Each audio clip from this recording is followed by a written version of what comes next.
Hola, hola, ¿qué tal? Buenos días a todos.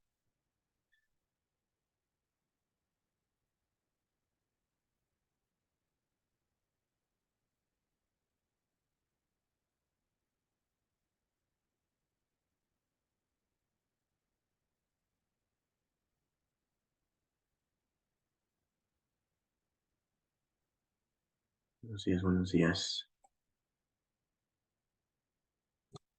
Listo.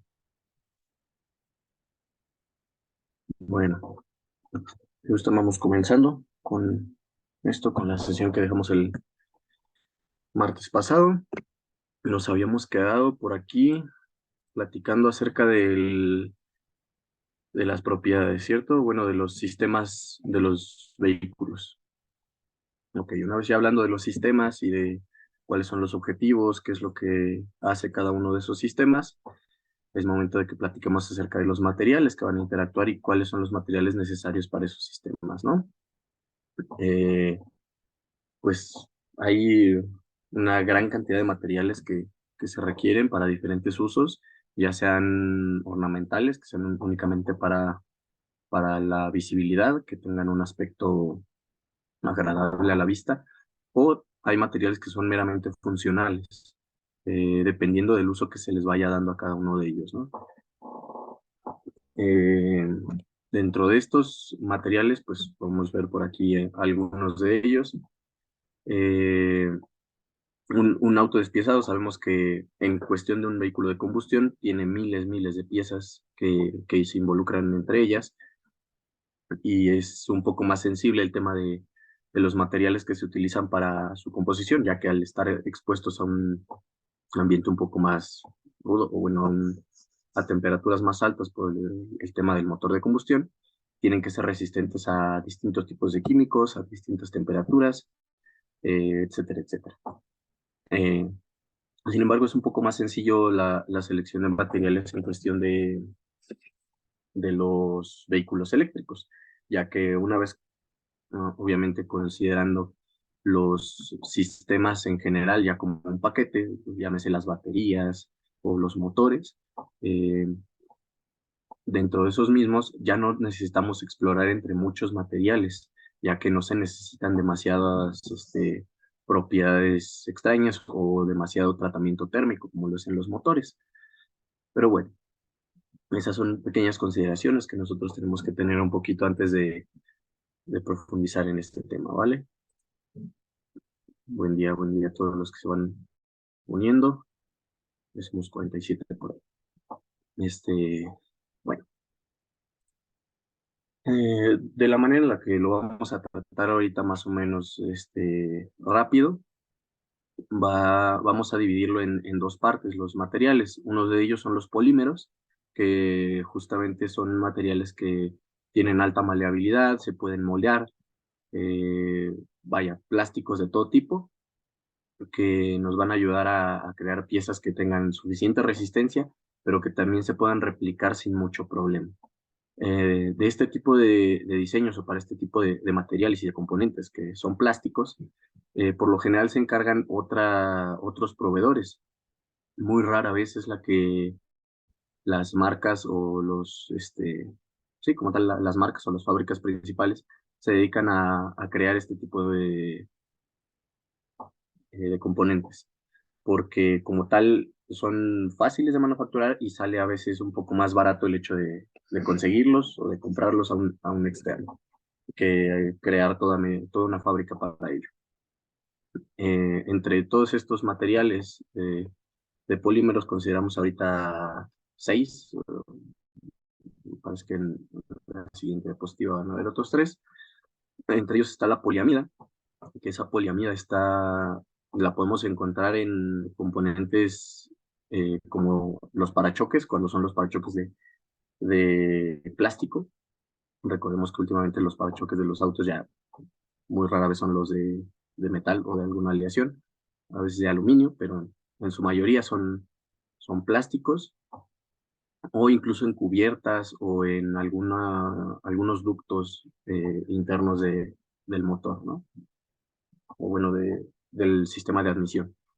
¿Esto por qué? Pues porque tienen suficiente rigidez para no deformarse, no son tan elásticos. Este tipo de plásticos tienden a romperse con facilidad, pero a su vez no se deforman con el calor. Tienen un poco de resistencia térmica que va desde los -40 a los 90, lo que los hace suficientemente buenos como para un sistema de admisión, ¿no? Un múltiple de admisión hecho de este tipo de plásticos es bastante común.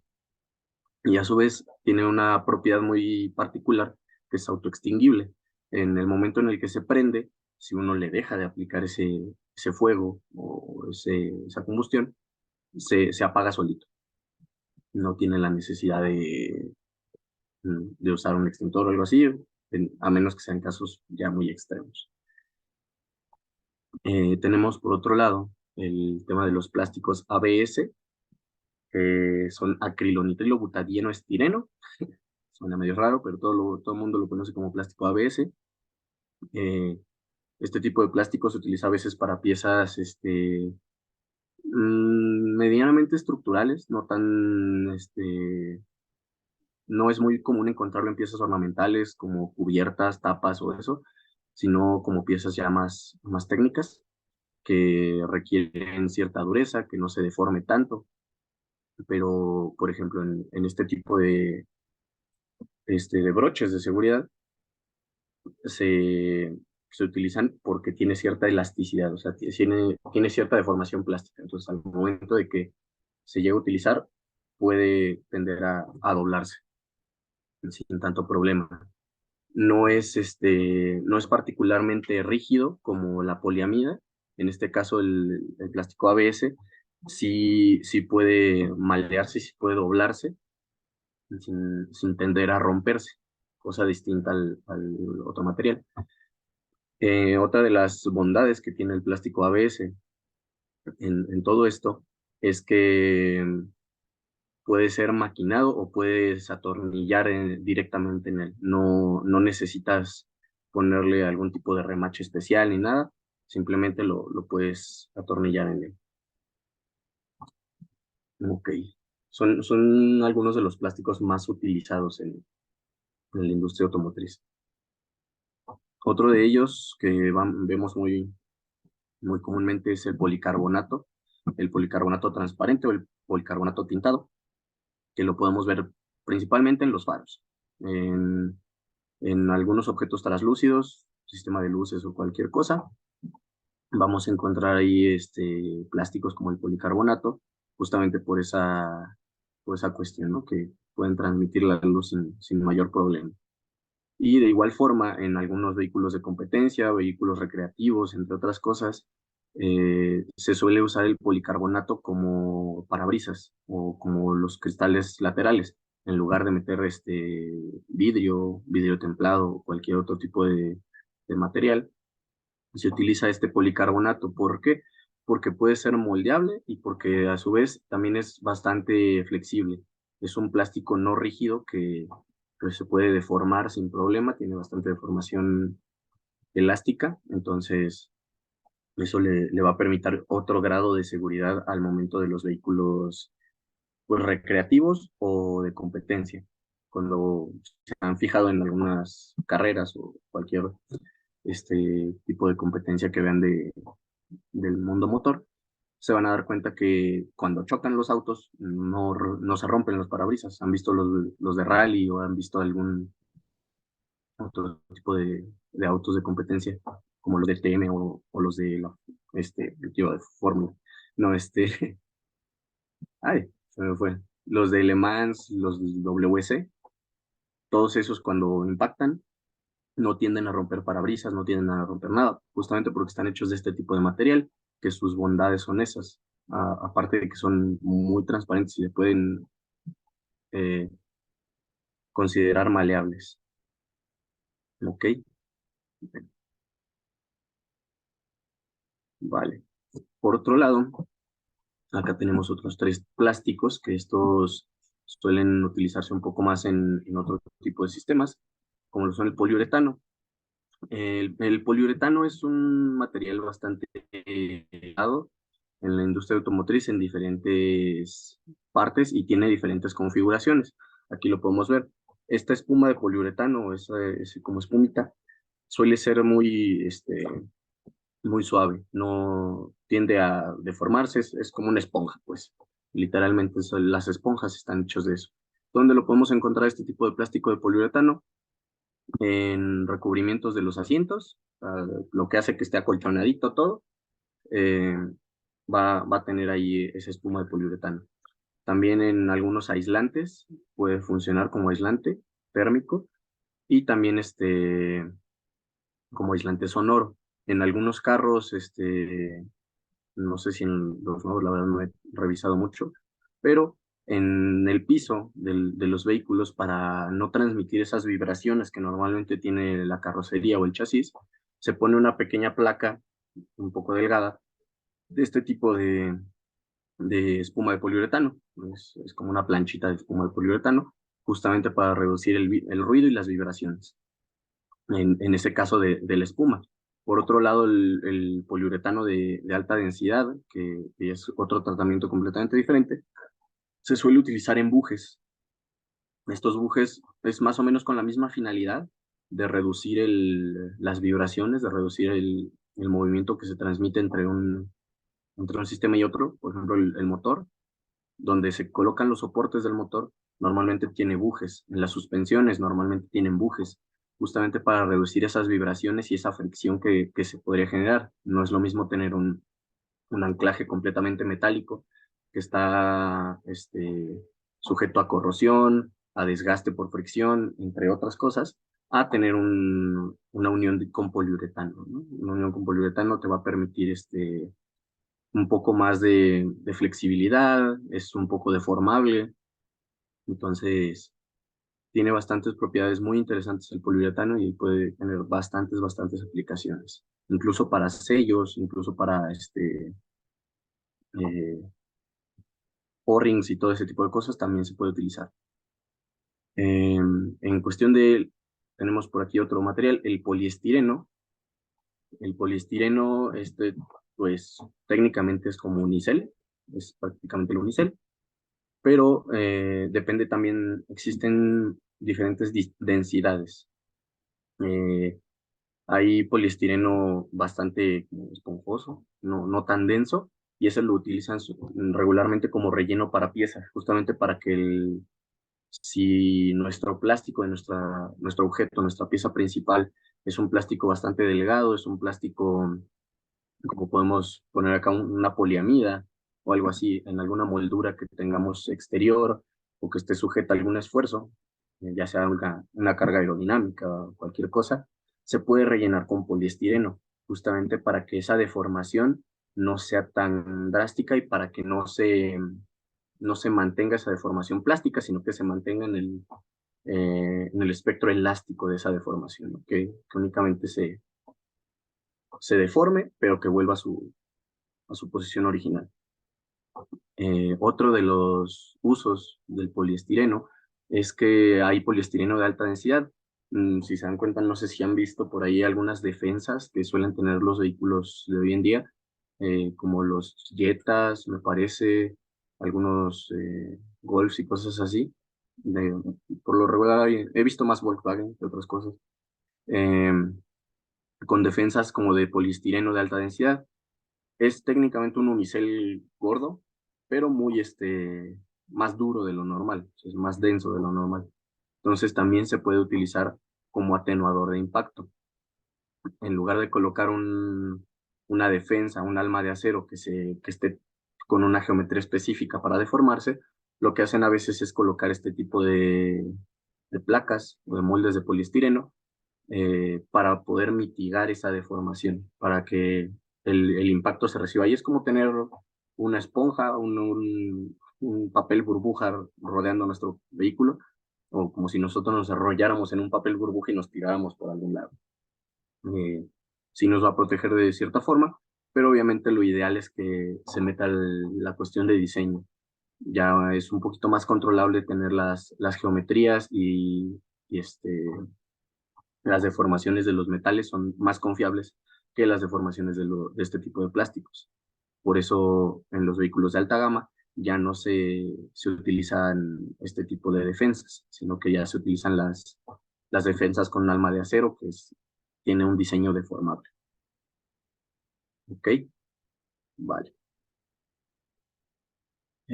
Por otro lado tenemos acá el polipropileno, que es otro tipo de plástico que tiene eh, como propiedades la recuperación elástica, tiende a deformarse y a volver a su forma original.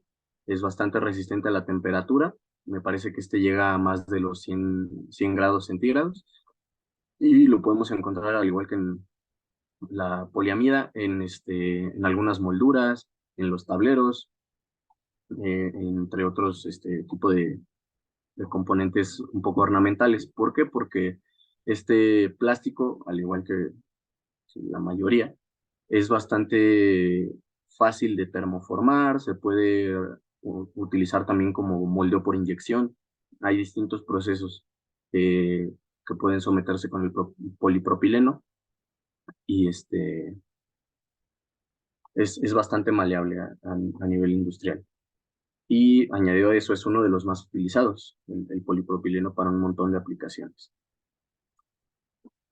Ok, hasta aquí en plásticos. ¿Alguna duda? ¿Los plásticos? ¿Algún comentario que tengamos por ahí?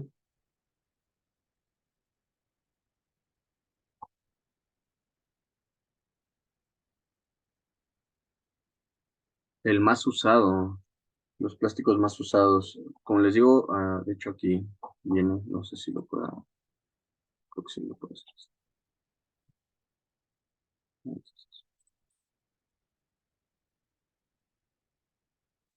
Aquí está. De los más usados es el polipropileno que les decía y el poliuretano. Realmente porque tienen muchísimas aplicaciones, porque son bastante versátiles, pero justamente en tema de molduras, en tema de algunos carcasas que se pueden utilizar, son el polipropileno por su maleabilidad y el poliuretano por tema de resistencia a las vibraciones. Por lo general estos dos son los más utilizados.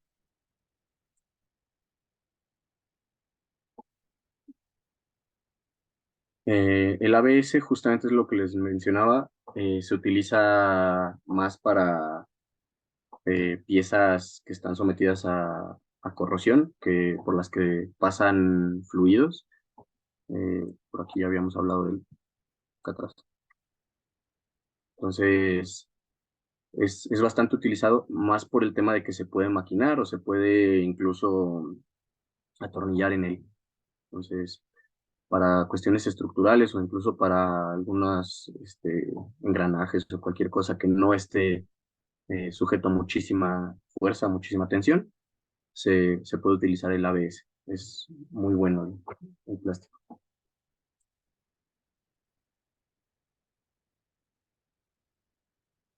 Mm,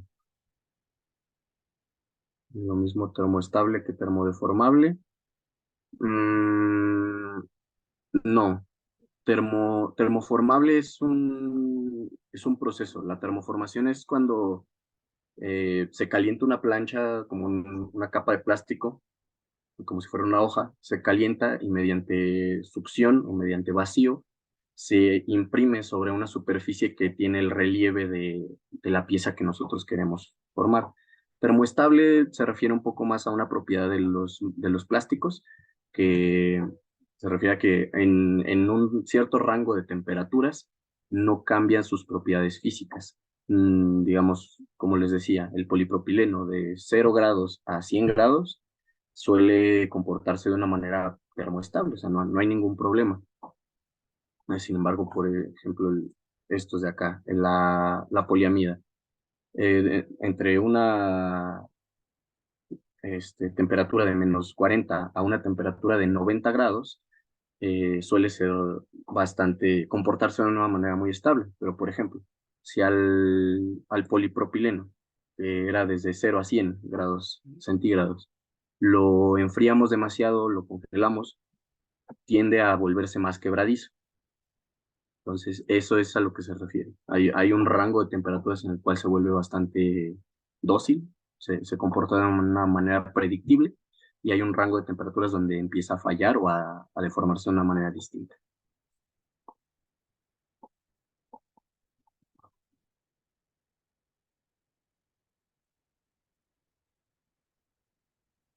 Los termoplásticos, híjole, ahorita no me acuerdo qué eran los termoplásticos, pero me parece que no. Son al revés, al contrario, en lugar de derretirse rápido el calor, me parece que no se derritan muy rápido. Existen otro tipo de materiales como el que les mencioné la sesión pasada, que eran el PCM, es igual, es un tipo de polímero, pero no es muy común, es lo que les decía, es algo que está apenas saliendo al mercado. Eh, y justamente esos PCMs, Phase Change Material, tienden a derretirse y tienden a volver a solidificarse justamente con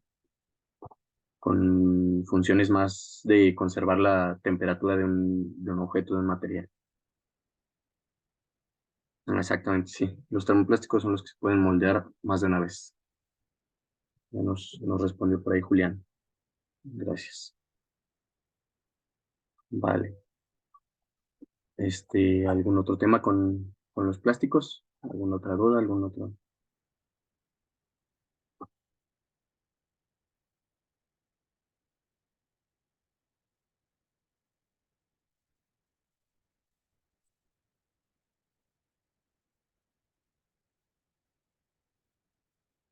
Ejemplos de elastómeros.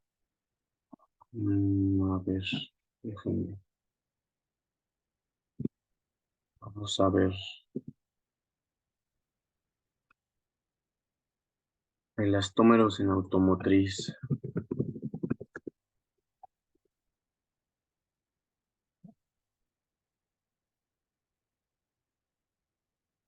Ándale. Por ejemplo, aquí un tipo de elastómeros pueden ser aquí los bujes que dijimos, los bujes de poliuretanos, consideran un elastómero. Son componentes que tienden a ser más flexibles, pues los podemos encontrar en mangueras, incluso en ductos que requieren esa cierta flexibilidad. Por aquí tenemos lo que les menciono, bujes, empaques, mangueras, ductos. Por ahí podemos encontrar los elastómeros.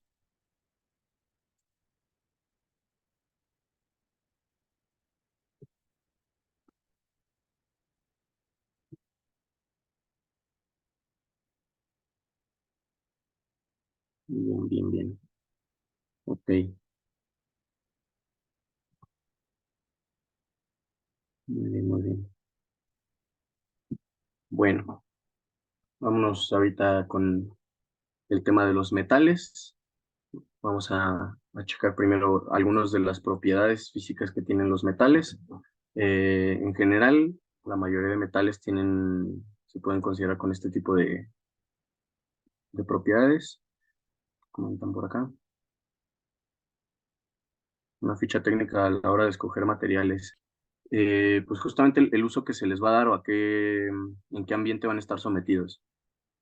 Al tener en cuenta la ficha técnica, tenemos que revisar mucho cuestiones de temperatura y cuestiones de este, si van a estar sujetos a el paso de algún fluido, ya sea aire a cierta temperatura o algún anticongelante, algún fluido de trabajo que vaya a estar circulando por ahí, que sean resistentes a él, ya sea a la corrosión, a las sales o a cualquier cosa. Necesitamos revisar que nuestros plásticos sean resistentes a eso. De ahí en fuera hay muchos materiales que podemos ver o considerarlos por dureza o por esa deformación que pueden llegar a tenerse, elasticidad, pero creo que lo principal sí es la parte térmica y la parte del desgaste químico que puedan llegar a tener. Si son compatibles, creo que no hay mucho tema con lo demás. Ok, bueno, les comentaba. Por acá en cuestión de los metales, Lo que tenemos que revisar antes de seleccionar un tipo de metal para ciertas aplicaciones son estas propiedades, qué tan maleables son, si se pueden doblar, si se pueden maquinar, si tienen cierto grado de dureza, si son compatibles para soldarlos con otro tipo de metales que se están trabajando. Lo ideal es no mezclar diferentes tipos de metales al momento de soldar, pero si a veces es inevitable o si se requiere, verificar que sean compatibles o que no vayan a generar lo que les mencionaba antes, un par galvánico. Eh, También tenemos la resistencia al óxido, depende de en qué uso se le vaya a dar a esa pieza, si va a estar en contacto con el medio ambiente, si va a estar en contacto con alguna sustancia corrosiva. Tenemos que tener muy pendiente eso. No es lo mismo que nosotros estamos trabajando con un aluminio dentro del bloque del motor, que está en contacto con aceites, está en contacto con anticongelantes, que tiene una buena conductividad térmica, a una pieza, por ejemplo, de la suspensión, que si bien está externa y está en contacto con aire, con agua, con el ambiente, se le puede recubrir y no necesita de, por ejemplo, una conductividad térmica. Eh, bueno, por ese lado.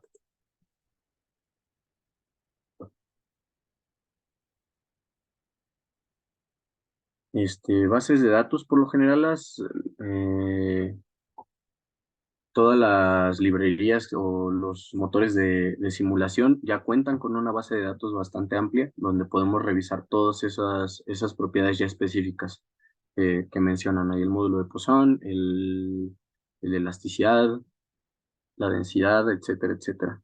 Y aparte de ahí, con los proveedores, si ya tratan con proveedores poco más formales y no van a comprar como a una ferretería tal cual, eh, si tienden a tener ellos eh, su propio estándar, bueno, su propia ficha técnica. Si no, de igual forma, uno de los más grandes o donde podemos extraer mucha información acerca de los materiales y es un estándar como tal, son los SAE.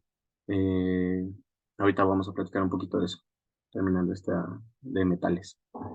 Pero cuando un material está estandarizado, lo podemos buscar en internet tal cual. La ficha técnica del acero SAE no sé qué, SAE 1045, SAE 4130, SAE el que quieran, y ahí nos va a decir un aproximado. No siempre es exacto, por eso es un poquito más confiable conseguirlo de los proveedores directamente, eh, pero es un muy buen aproximado para hacer ese tipo de estudios y simulaciones.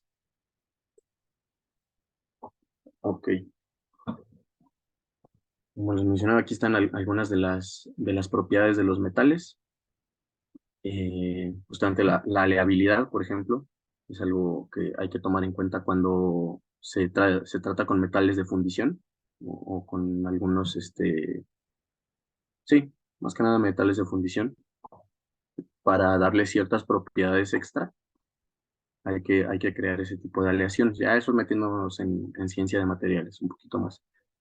Y la maquinabilidad, justamente qué tan duros son. Eso va, la maquinabilidad y la soldabilidad y todo eso son compatibilidades más tecnológicas que sean aptas para el proceso al que nosotros lo estamos proponiendo para usarlo.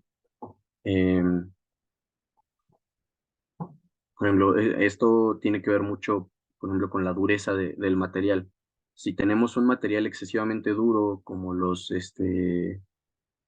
las placas blindadas o algún tipo de acero con mucho carbono, nos va a generar un problema por aquí en la maquinabilidad. ¿Por qué? Porque al ser muy duros, la máquina se tiende a recalentar y un metal caliente, tratar de cortarlo, pues suele haber muchos problemas por ahí con las fresas y con todo con la máquina. Entonces, sí, hay que tomar en cuenta todas las propiedades completas de los metales. Por aquí, pues vamos a hablar un poquito del acero. El acero es como lo más utilizado. en la industria actualmente, principalmente por las propiedades mecánicas que tiene y por la forma de trabajarlo. Es bastante sencillo trabajar el acero, es bastante noble. Se puede hacer la mayoría de cosas con él, prácticamente todo. Solamente hay que cuidar mucho la parte del óxido y la parte de las aleaciones del metal. ¿Por qué? Eh, Porque como está expuesto a muchas cosas, si no se considera la aleación adecuada, puede perder ciertas propiedades que nosotros estamos buscando. No es lo mismo un acero al cromo que un acero al carbón sencillo, eh, que hay muchísimas aleaciones, pues. Lo podemos encontrar, como dice aquí, en temas del chasis, principalmente. La mayoría de vehículos tienen chasis de acero, paneles de carrocería y el motor y transmisión, incluso las cajas del motor y transmisión. Por otro lado tenemos aquel aluminio, que bien sabemos que es un poquito más ligero, tiene cierto grado de elasticidad, un poquito, tiene menor dureza que el acero, pero de igual forma, si no se requieren cargas excesivamente grandes, el aluminio puede ser bastante buena opción. Muchos autos de hoy en día lo utilizan en sus paneles, algunos, pocos, lo utilizan directamente en el chasis, más que nada con objetivos de reducir peso.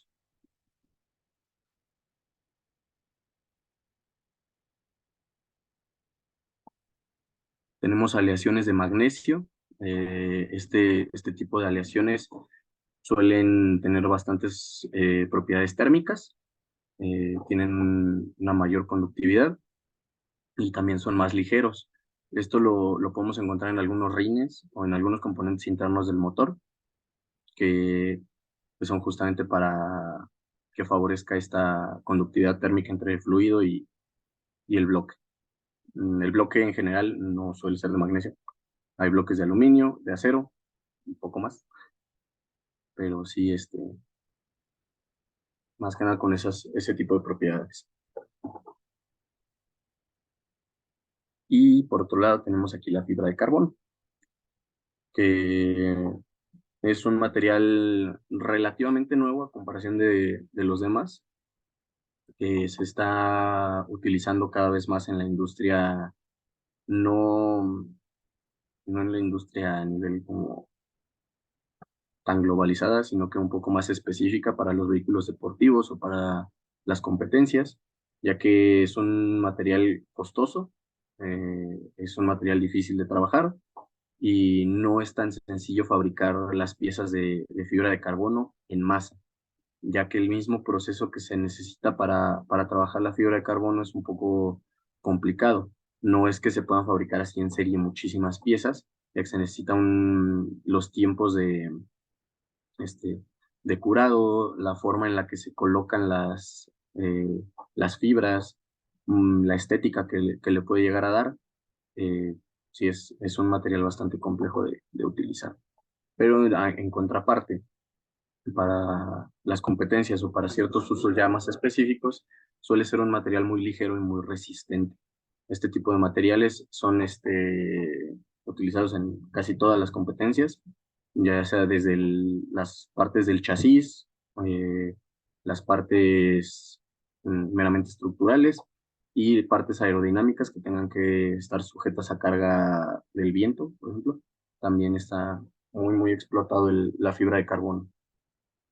Este tipo de materiales como la fibra de carbono, fibra de vidrio, alguna fibra de Kevlar también, se les llama materiales composites y son un tema bastante interesante porque no es como tal que la fibra de carbono sea como una hojita que pongamos y ya, se solidifica, ¿no?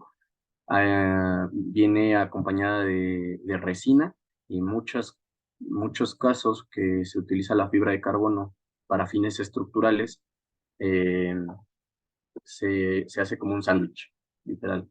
Se coloca la fibra de carbono ya impregnada con la resina y en medio se le suele poner capas de estireno o de algún tipo de polímero que le ayude a mantener esa flexibilidad. Entonces, es fibra de carbono, estireno y luego otra fibra de carbono, y así se van. Pueden ser varias capas. Entonces, justamente es lo que les mencionaba, es un proceso un poco complicado, pero los resultados son muy, muy buenos.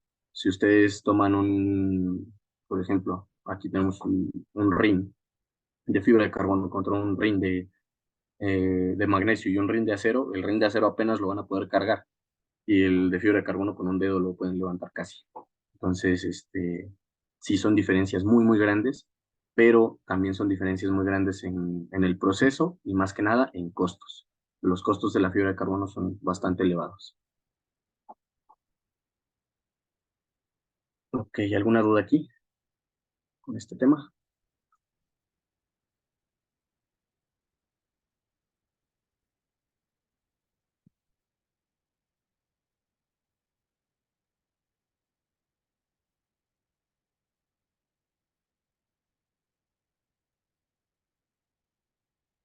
Nanotubos de carbono, apenas había escuchado hablar de ellos. Es algo bastante nuevo.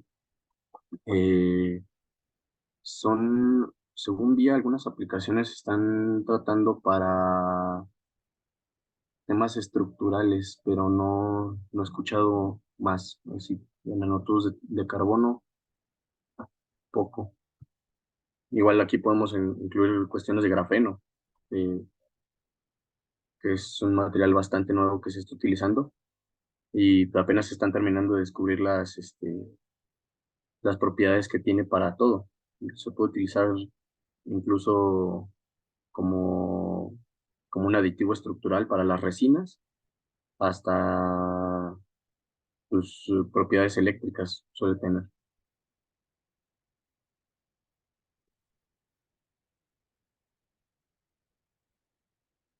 Para recubrimientos el magnesio, sí, más que para recubrimientos, es un tipo de aleación, es acero con magnesio, es lo que les iba a platicar acá, de hecho.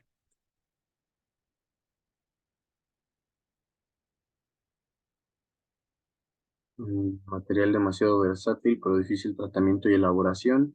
Creo que estamos hablando ahí de la fibra de carbono, ¿verdad? Sí, seguramente.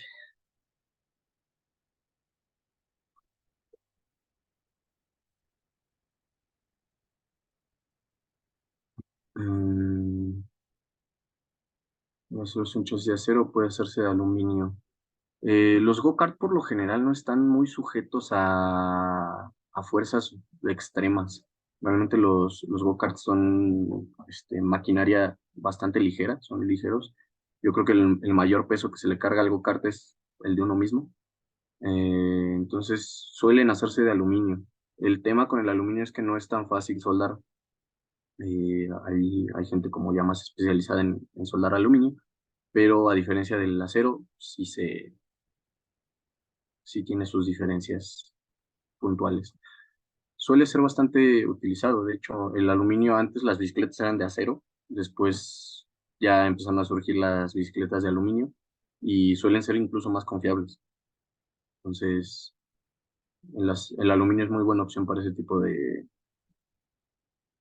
construcciones, solamente hay que considerar la soldabilidad y el sistema, o bueno, el método por el que se solda. El tema del grafeno, sí, justo. Lo del versátil y tratamiento y elaboración justo. Creo que el tema con el grafeno o el problema por el cual no se ha explotado tanto es que para industrializarlo, para hacer ese proceso en masa, es bastante complejo. O sea, para hacer experimentos y todo eso ha salido bastante bien y ha tenido muy buenos resultados, pero aún no encuentran la manera de cómo industrializar ese proceso. Pero bueno, será cuestión de darle unos añitos más a que crezca. Aquí está lo que les comentaba de las designaciones de SAE, de los aceros. Cuando encontremos un SAE como les comentaba, 1040, 1045, 1020 o cualquier cosa, nos va a decir aquí el tipo de acero, el primer número, el primer dígito, va a ser nuestro tipo de acero, nuestro aliante principal. Aquí tenemos el primero es carbono, el segundo es níquel, el tercero es níquel cromo, el cuarto es molibdeno, 5 cromo, sexto cromo vanadio, el séptimo tungsteno, y así sucesivamente, ¿no? Tenemos aquí todo. El segundo dígito nos va a dar el aproximado del aliante principal, que va a ser este aliante, o sea, son aceros al carbono, aceros al molibdeno, aceros al cromo. Eso nos va a decir más o menos el segundo dígito. Y el tercero o los subsecuentes nos van a decir el porcentaje de carbono que va a tener. Por ejemplo, el acero 4140, 4130 es un acero al molibdeno. Y ese acero al molibdeno nos va a decir que es tiene un 40% de aleación en carbono con la aleación principal. Eso nos puede dar como un indicio de qué tan rígido, qué tan duro va a ser nuestro acero o qué propiedades podemos esperar de él. Eso aunado a la ficha técnica que nos den por ahí. Entonces vamos a buscar una ficha técnica por acá.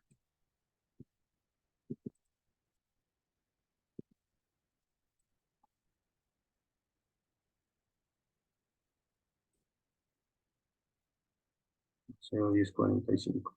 Bueno, por ejemplo, aquí es un proveedor que te otorga, no sé, aquí puedes comprar directamente con ellos el acero, te dice cuál es la composición, ya muy puntual de su acero que ellos venden, nos dice algunas aplicaciones que tiene por aquí, piñones, cuñas, ejes, tornillos, el acero 1045, bastante rígido, maquinabilidad,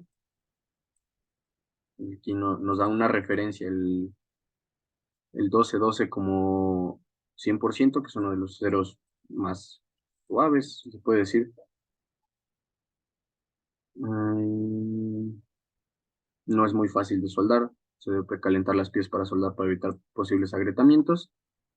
Y aquí te refiere a algunos tratamientos térmicos que se pueden dar con ese material. Y aquí están sus propiedades mecánicas, por ejemplo. Tenemos la resistencia a la tensión, punto de cedencia, que es donde comienza la deformación plástica, eh, la elongación, que tanto se va a reducir el área transversal al momento de que se estira, y la dureza brindis. Por ejemplo, aquí están en los tratamientos que nos mencionaba acá arriba, ¿no? Tenemos el estirado en frío, tiene una mayor dureza brinel que el recocido, el normalizado. Sin embargo, podemos ver acá el templado y revenido, tenemos otro tipo de propiedades. Nos falta por aquí algunos módulos, pero creo que deben venir por acá. Distancia de la tensión, elongación. Bueno, como este material no es muy utilizado para fines elásticos, como que no viene ese módulo. Pero justamente como está sujeto a muchos esfuerzos o a mucho como golpes puntuales o a esfuerzos por fatiga, nos da este tipo de datos. Ok.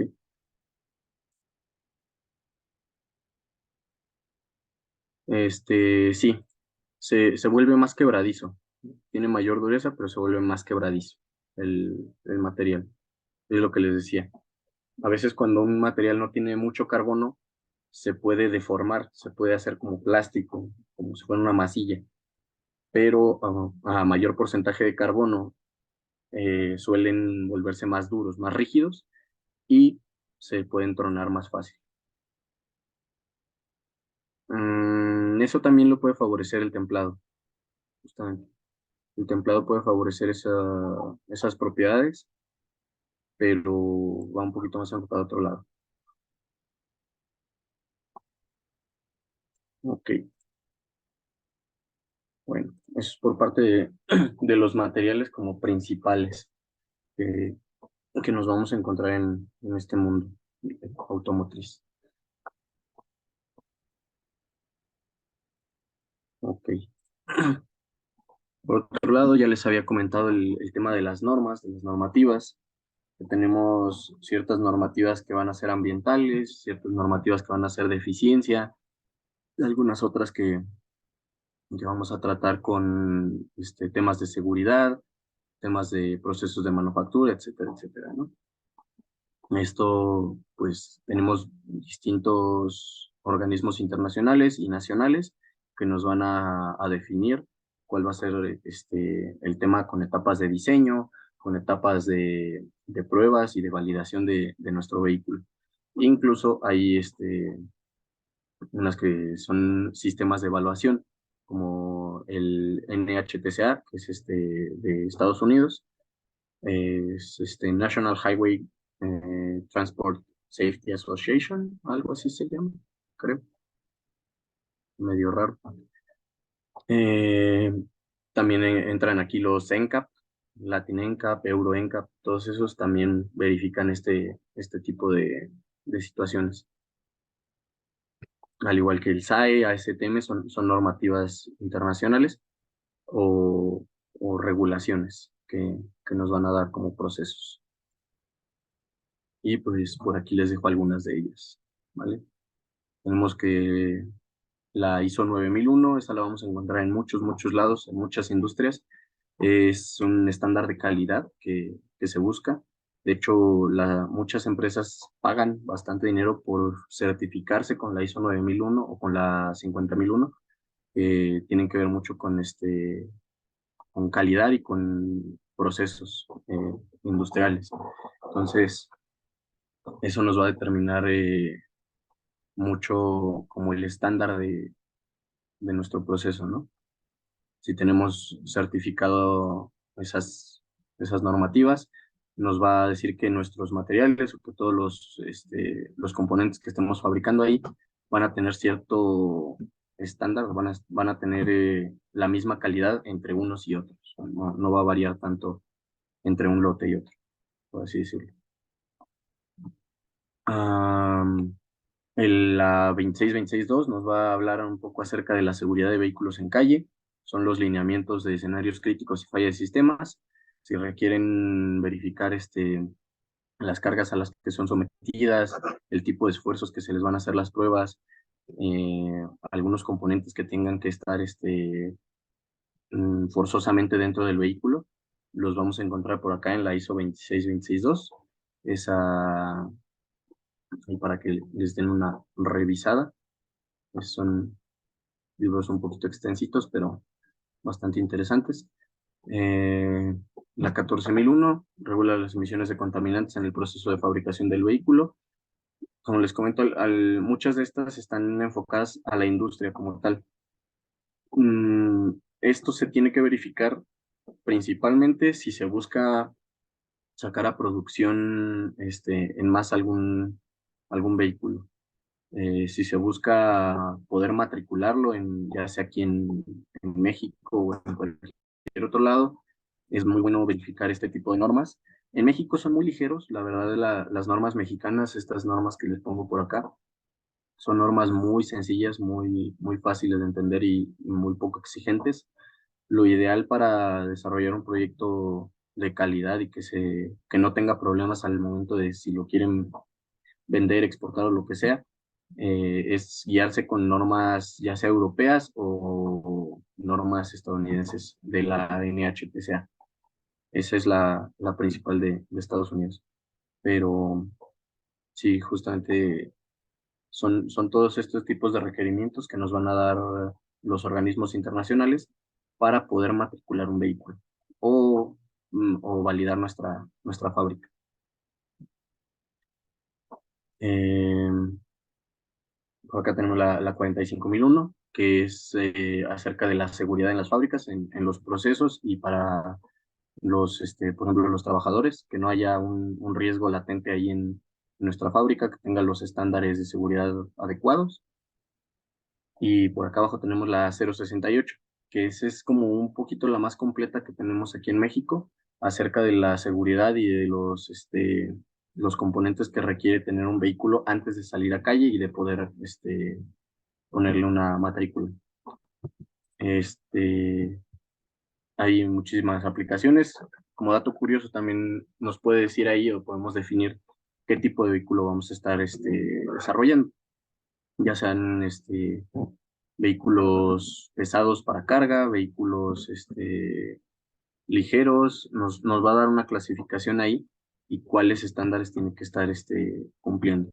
Si no, podemos incluso meterlos como vehículos recreativos o como, bueno, sí, vehículos recreativos que tienen mucha menor demanda a nivel de componentes y sistemas de seguridad.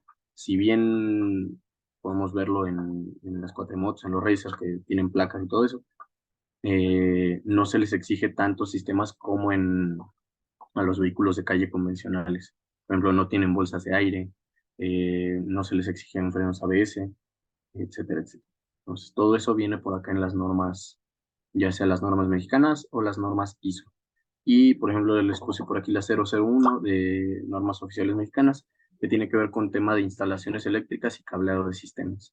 Esto ya sea para vehículos de combustión, todo el calibre de los cableados, los estándares en las conexiones y todo eso, pero aún toma mucha más importancia con vehículos eléctricos, ya que sí se debe de tomar en cuenta la seguridad, sobre todo. Bueno, y pues al menos por aquí sería esto. Quería platicarles un poquito antes de cerrar esto, enseñarles el motor que había quedado, eh, bueno, el motor de simulaciones que había quedado pendiente por ahí, que es de SolidWorks. Aquí tengo una pequeña piecita como únicamente para demostrarles cómo es. Nomás déjenme ver si se los puedo compartir por acá. Listo.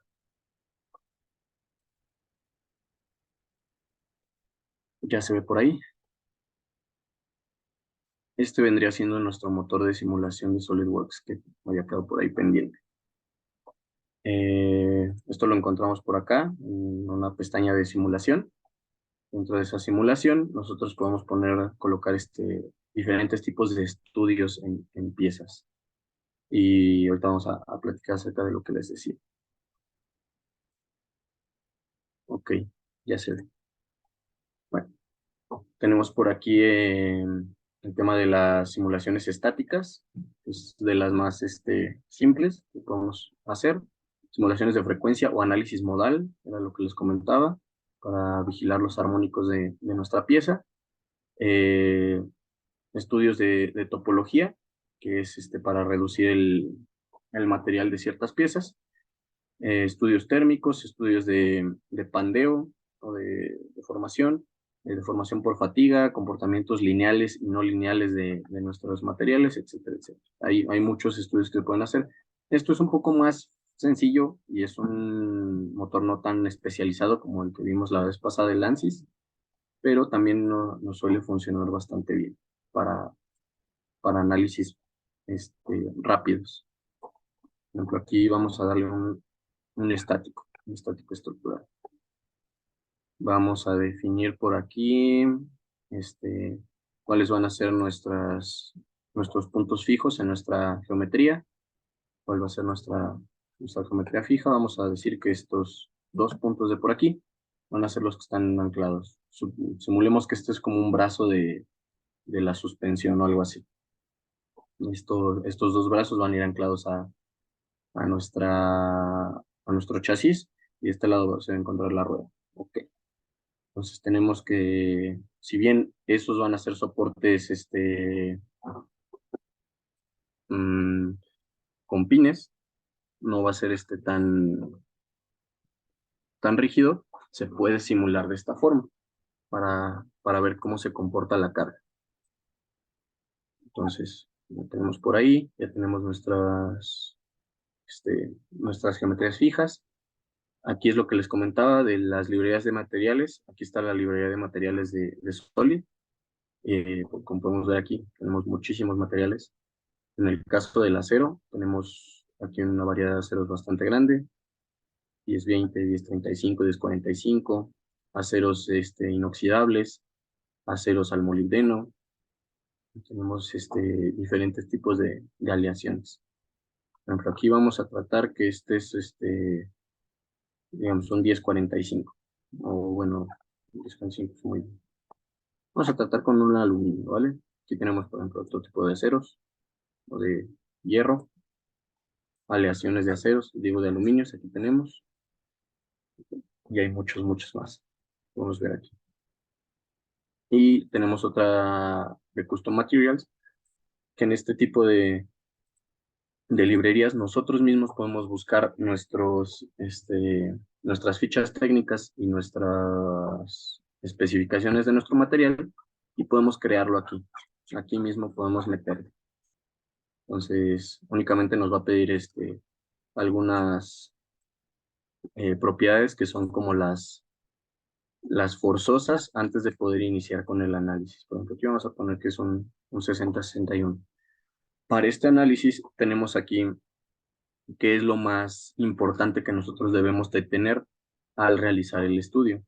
Tenemos el módulo elástico, el módulo de Poisson, la densidad de nuestra pieza o de nuestro material y la parte de los esfuerzos. Entonces, eso es lo principal que vamos a necesitar. Esos robos es lo que sí o sí vamos a ocupar. Y también es importante que tengamos los que están marcados en azul. Suelen aportar bastante a la simulación, bastante información. No son obligatorios, pero suelen tener algo de impacto. Entonces, ok, aplicamos el material, luego lo cambia de color nuestra pieza y nos va a decir aquí, nos sale entre paréntesis cuál es el material que está asignado a esa pieza. ¿Ok? Vale. Ya tenemos nuestros puntos fijos, ya tenemos nuestro material asignado. Ahora falta colocarle las cargas externas. Ok, nuestras cargas externas vamos a decir que es una fuerza aplicada sobre este perno y, ok, sobre ese perno. Sobre ese perno vamos a tener una fuerza sobre una dirección, para que no nos mande la normal, sobre una dirección así. Ok, listo. Tenemos nuestro sistema de unidades, sistema internacional, tenemos aquí una fuerza. Ok, esa fuerza vamos a poner eh, que son alrededor de, que les gustan unos 500 kilos, por así decirlo, que vendría siendo como un estático de un vehículo de 2 toneladas, ¿no? Que está soportado ahí, si decimos que solamente tiene ese esfuerzo ahí.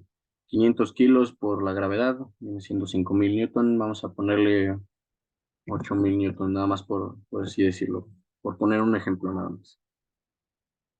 Ok, 8.000 newtons, ya tenemos la dirección, ya tenemos dónde va a estar aplicado, validamos. Ya esto le colocamos ya una vez teniendo el estudio ya bien definido. eh, Buscamos hacer la malla, que la malla es lo que habíamos dicho que son los puntitos donde van a estar aplicados todos los cálculos para realizar la simulación. Eh, Ponemos crear malla. Si se dan cuenta aquí de esta forma en SolidWorks es mucho más sencillo.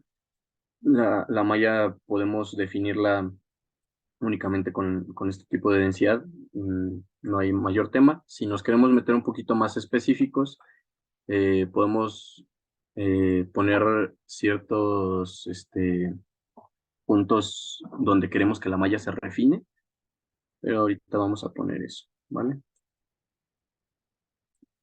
Los puntos jacobianos.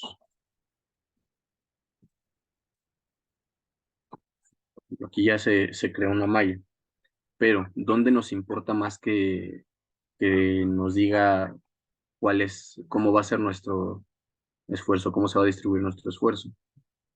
Ok, creamos aquí un mesh control, que es para definir exactamente cómo queremos que esa simulación se haga un poco más específica en ese punto. Seleccionamos las entidades y podemos poner por parte, ¿no? Tenemos esta entidad y podemos decirle que la haga mucho más fina. Incluso podemos ponerle las dimensiones que queremos que tengan cada uno de esos elementos de malla. Entonces vamos a refinarla mucho más ahí y vamos a generar la malla. Mm,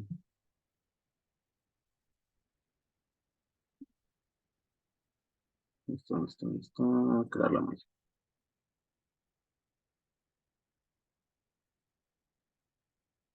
Ok, listo. Y si nos damos cuenta, la malla general es una malla mucho más abierta. Es una malla en la cual sí nos va a dar un aproximado, pero donde queremos saber cuánta es la deformación o qué tanto va a ser el problema que vamos a tener, aquí va a ser en el perno, por ejemplo, donde le pusimos el control. Y ahí nos va a dar una distribución de esfuerzos, una distribución de deformaciones mucho más detallada. Ahora, ya que tenemos esto, nosotros ya podemos meterle qué es lo que queremos ver, cuál va a ser el tema. En este caso, automáticamente en SolidWorks te va a dar el estudio para elasticidad y te va a dar el estudio de esfuerzos. ¿Ok? Por ejemplo, ahí está exagerado, pero aquí está el de esfuerzos. ¿Vale? El von Mises y nos va a decir cuáles los puntos más sujetos a esos esfuerzos, cuál va a ser la pieza más estresada. En este caso tenemos que van a ser las puntas. ¿Ok? Pero como definimos acá nuestro material, tenemos que validarlo, ¿no? Bueno, ya en nuestras fichas técnicas ya nos dice justamente cuáles son los esfuerzos máximos permisibles dentro de nuestro material y eso lo tenemos que comparar con estos esfuerzos que nos dice por aquí. En este caso me parece que estamos muy lejos de los esfuerzos máximos permisibles, entonces no tendríamos mayor problema con que la pieza fuera a romperse. ¿Por qué se ve así de chueca o por qué se ve que se deformó de esa forma? Bueno, porque aquí podemos editar definición y aquí está, nos va a decir que la forma que nos está mostrando está deformada en una escala automática, para que veamos una exageración de cuál es el movimiento que se está haciendo en esa pieza. Nosotros podemos quitar eso y podemos ponerle escala real, y ahí nos sale justamente cómo es esa deformación, ¿no? Entonces, en escala real apenas si se nota, no se nota prácticamente nada, la deformación que se está dando con la pieza. Ok. Volvamos a la parte automática para ver cómo se deforma. Aquí tenemos el desplazamiento. ¿Cuál es la pieza que va a tener más desplazamiento? Vamos a ver que aquí en cuestión de milímetros se va a mover 2 milímetros, considerando que tenemos una carga de, ¿cuánto le pusimos? 8 kilonewtons en esa zona. Obviamente es una pieza que no está optimizada, no está bien diseñada, es una pieza demostrativa, pero es lo que nos arroja la simulación, ¿no?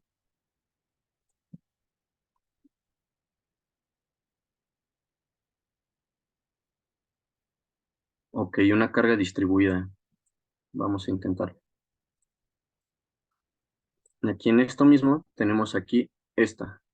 Esta puede ser una carga distribuida de esa forma, o incluso podemos tomarlo directamente desde la fuerza.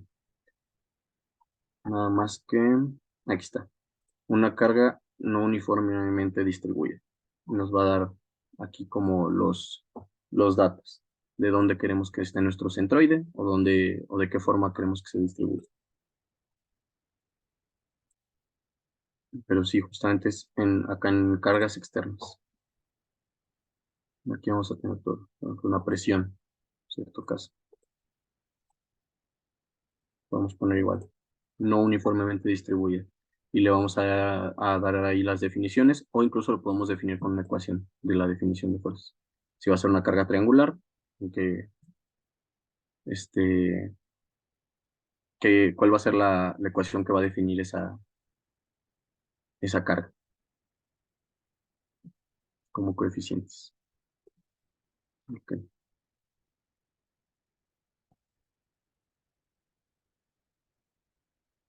Los apoyos fijos, las lecturas, ¿de qué lecturas estamos hablando?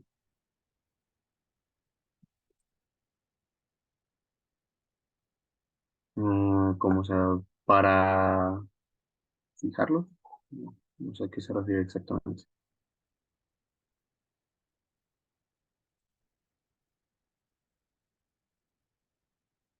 Ah, sí, de hecho el análisis es completo, se analiza la pieza completa, solamente que en este caso, se consideran estos como fijos para que el análisis esté bien definido, bien completo. Si no definimos ningún componente como fijo, se puede prestar a que pues, la simulación no corra directamente. Pero si por lo general es la pieza que va a estar anclada a un componente que no se va a mover, va a ser la que nosotros vamos a considerar como fija. La pieza que va a estar anclada a un componente en movimiento o donde se va a aplicar la fuerza, va a ser donde nosotros vamos a poner esa carga.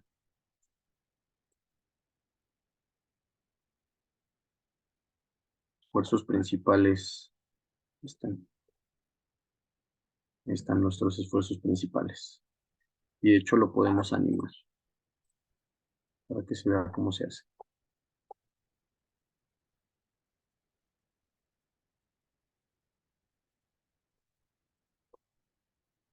Es una de las simulaciones más sencillas, como les comentaba. Hay muchas simulaciones que se pueden hacer. Se pueden hacer simulaciones de frecuencia, simulaciones de estudios de topología. Para reducir material, me gustaría hacer una de estas, pero lamentablemente esa se lleva un poco más de tiempo y exige bastante a la computadora, entonces yo creo que la dejaremos para después. También se pueden hacer estudios térmicos, por ejemplo, en ciertas cavidades, etcétera, etcétera. Hay muchas cosas que se pueden hacer por aquí. Pero como les comento, este es un software que se utiliza más nada más como simulación en las fases iniciales de los proyectos.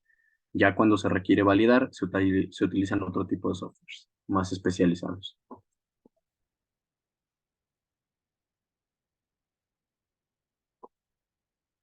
Mm, la conveniencia de usar ANSYS al simulador SolidWorks, eh, pues principalmente la confiabilidad de los resultados. En ANSYS, al ser un software completamente de simulación, no tiene tan desarrollada la parte de diseño, que puedes crear las piezas ahí mismo, pero las simulaciones son mucho más confiables. Digo, igual es mucho más pesado trabajar simulaciones en ANSYS, pero pues igual al momento de hacerlo, el proceso de diseño es una buena referencia a SolidWorks. El círculo de Moore, justamente, esfuerzo y deformaciones, es otro tema que podemos considerarlo ya para un uso un poquito más especializado.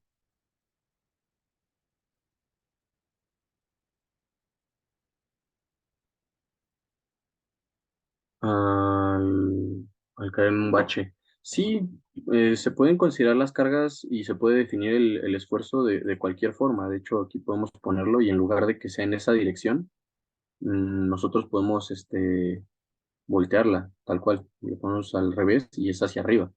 Nosotros definimos completamente todo el análisis que, como queramos hacerlo, pero por ejemplo también un análisis importante que puede ser al momento de los baches o de las vibraciones de la carretera, puede ser más un análisis de frecuencia. Ese análisis de frecuencia es prácticamente lo mismo. Tenemos que colocar cuáles son nuestros ejes fijos, cuáles van a ser nuestras superficies fijas y la fuerza o lo que va a estar ahí interactuando. Y esto nos tiene que sacar este, la frecuencia a la que no debe, la frecuencia máxima a la que tiene estabilidad o pierde la estabilidad nuestra pieza.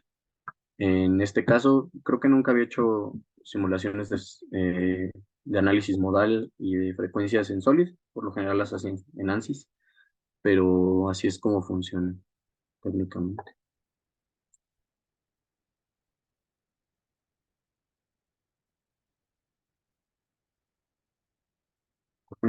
Curso para aprender SolidWorks. Hay muchos cursos que se imparten. Pueden encontrar lo que les sugeriría de por sí es meterse a YouTube. Hay muchos tutoriales y cursos desde cero que les pueden ayudar a aprender un montón de cosas. Si no, ya si buscan una certificación o si buscan algo ya un poquito mejor, más especializado, es irse directamente con Grupo SSC. Ellos tienen sus propias capacitaciones, son un poco caras, sí, pero son oficiales. Y al momento de llegar a la industria, es un punto a favor que tengan las certificaciones oficiales directamente de software. Entonces, sí les ayuda. CATIA puede ser también un buen simulador. Pues no he hecho yo simulaciones en CATIA, la verdad. Pero sí, me imagino que sí debe por ahí tener algo.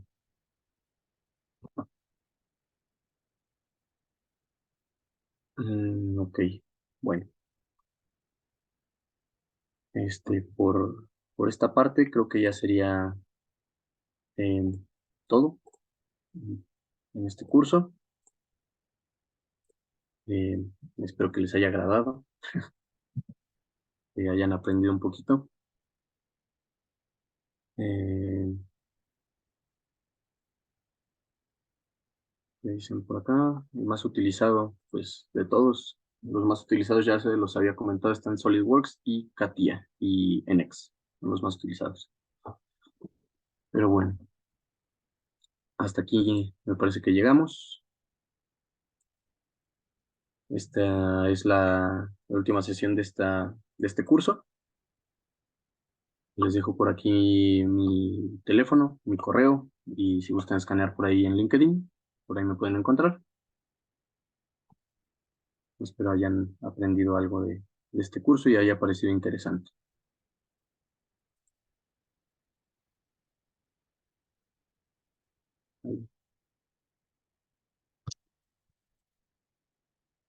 Muy bien, muy bien. Vamos rapidín, rapidín con esta última.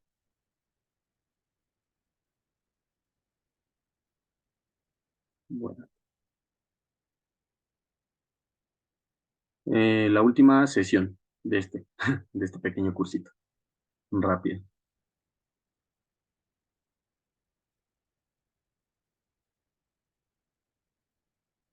Un gusto con ustedes.